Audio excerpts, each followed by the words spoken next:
রেস্টুরেন্টের স্টাইলে বাসায় যদি এরকম চিকেন রোল তৈরি করতে পারেন তাহলে কেন শুধু শুধু রেস্টুরেন্টে যাবেন। আসসালামু আলাইকুম এভরিওয়ান, কেমন আছেন সবাই? আশা করি অনেক বেশি ভালো আছেন। আমিও আপনাদের দোয়া আল্লাহর রহমতে অনেক বেশি ভালো আছি। অনেক দিন থেকে আমার চিকেন রোল খাওয়ার খুবই ইচ্ছে হলো, তাই তো আমি মুরগির বুকের মাংসগুলোকে একদম ছোট ছোট করে কুচি কুচি করে কেটে নিলাম। এরপর এখানে পেঁয়াজ কুচি, টমেটো কুচি, কাঁচামরিচ কুচিও কেটে নিলাম। ভালোভাবে মুরগির মাংসগুলোকে পরিষ্কার করে একটা বাটিতে নিয়ে নিলাম। এরপরে আস্তে আস্তে করে সব ধরনের মশলা দিয়ে দিব। প্রথমেই দিয়ে দিলাম লবণ পরিমাণ মতো, তারপরে দিয়ে দিলাম মরিচ গুঁড়া, জিরে গুঁড়া এবং গরম মশলা গুঁড়া। আমরা কিন্তু মুরগি মাংস যেটাই রান্না করি গরম মশলা দিয়েই রান্না করি। এরপরে রসুন বাটা, আদা বাটা দিয়ে দিলাম। এখন ভালোভাবে হাত দিয়ে এগুলাকে ম্যারিনেট করে রেখে দিব আধা ঘন্টার মতো। আমাদের বাসায় যেহেতু সবাই জাল খেতে খুবই পছন্দ করে, তাই মরিচের গুঁড়াটা আরও একটু বেশিই দিলাম। আর আমার কাছে জাল জাল নাস্তা খেতেও খুবই ভালো লাগে। তো তারপরে দিয়ে দিলাম টমেটোর সস। এখন আবার হাত দিয়ে একটু মেখে নিলাম এগুলাকে।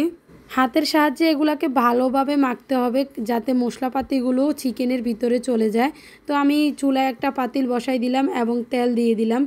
তো তেলের উপরে আমি ম্যারিনেট করে রাখা চিকেনগুলো দিয়ে দিব। এখন একদম লো হিটে রেখে আস্তে আস্তে এগুলাকে ভেজে নিব। তো এগুলা ভাজা শেষ মোটামুটি। এখন আমি এখানে পেঁয়াজ কুচি, টমেটো কুচি, কাঁচামরিচ কুচি দিয়ে দিব। চুলার আঁচটা লো হিটে রেখে ভালোভাবে এগুলাকে নাড়তেই হবে অনবরত, কারণ নিচ দিয়ে না হলে লেগে যাবে। পেঁয়াজ কুচি এবং টমেটো কুচি, কাঁচামরিচ কুচিগুলো সিদ্ধ হতে হবে ভালোভাবে, এটার সাথে মিশতে হবে। আর টমেটোগুলো যাতে গলে যায় ওইটার দিকেও খেয়াল রাখতে হবে, কারণ যেহেতু আমি এখানে সয়া সস অ্যাড করি নাই, কর্নফ্লাওয়ার অ্যাড করি নাই, আমি শুধু ঘরে থাকা উপকরণ দিয়েই নর্মালি এটা তৈরি করছি। ঘরে আমাদের টমেটোর সস ছিল আর চিকেন ছিল, এগুলো দিয়ে ভালোভাবে তৈরি করার চেষ্টা করছি। চিকেনগুলো সিদ্ধ হওয়া পর্যন্ত আমি একটা ঢাকনা দিয়ে রেখে দিব। এদিকে আমি রোলের জন্য ব্যাটার তৈরি করে নিব। আর ব্যাটার তৈরি করতে হলে আপনাকে অবশ্যই ডিম দিতে হবে, না হলে ব্যাটারটা ভালো আসবে না। তো একটা বলের মধ্যে 2টা ডিম ভেঙে দিলাম। এখন ডিমগুলোকে ভালোভাবে ফেটিয়ে নিতে হবে।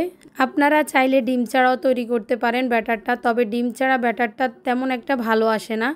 এখন আমি ময়দা দিয়ে দিব, এখানে পরিমাণ মতো আস্তে আস্তে করে ময়দা দিব আর পানি দিব, যতটুকুর প্রয়োজন অতটুকুই দিবেন। তো ব্যাটারটাকে ভালোভাবে গুলাতে হবে যাতে দানা দানা না থাকে।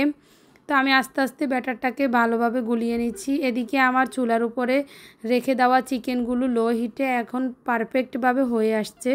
তা আমি এগুলাকে নেড়ে চেড়ে আবার ঢাকনা দিয়ে রেখে দিব। এখন আমি ব্যাটারের মধ্যে পরিমাণ মতো লবণ দিব এবং বেকিং পাউডার দিব 1 চামচ পরিমাণে, যাতে রুটিটা একটু তুলতুলে হয়। বেকিং পাউডারটা হচ্ছে অপশনাল, দিলে ভালো হয়, না দিলেও সমস্যা হবে না। তো যাই হোক, ব্যাটারের ঘনত্বটা এরকম হবে, বেশি পাতলাও হবে না আবার বেশি ঘন টাইপেরও হবে না। আপনি যখন ফ্রাই প্যানে দিবেন তখনই বুঝতে পারবেন। তো আমি কিছু ব্যাটার আলাদা করে নিচ্ছি। তেলের মধ্যে চিকেন রোল দেওয়ার আগে এটার মধ্যে ভিজিয়ে তারপরে দিতে হবে। তো যাই হোক, ওইটা আমি পরে দেখিয়ে দিচ্ছি। এখন আমি আলাদা করে কিছু ময়দা নিলাম এবং পানি দিয়ে এগুলাকে গুলে নিব। এটা আমার প্রয়োজন হবে যখন চিকেন রোল তৈরি করব তখন।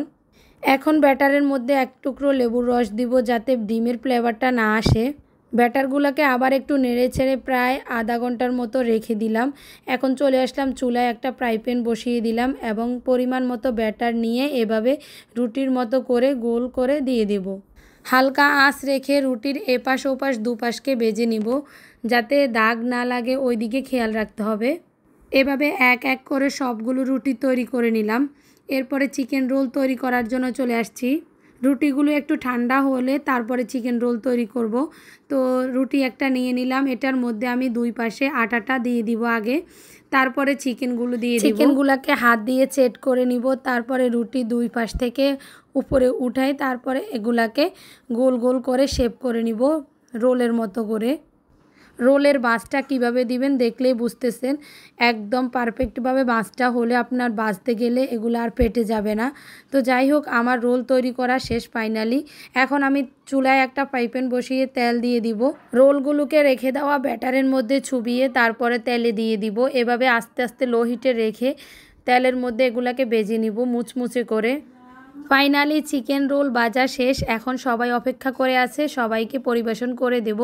দেখেই মনে হচ্ছে খুবই ইয়াম্মি হয়েছে। এখন খেতেও কেমন হবে অবশ্যই টেস্ট করে আপনাদেরকে জানাবো।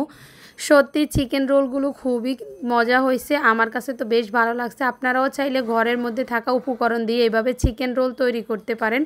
আমার ভিডিওটা ভালো লাগলে অবশ্যই লাইক কমেন্ট শেয়ার করে দিবেন এবং চ্যানেলটাকে সাবস্ক্রাইব করে পাশেই থাকবেন। আজকের ভিডিওটা এই পর্যন্ত। ভালো থাকবেন সবাই, সুস্থ থাকবেন। আল্লাহ হাফেজ।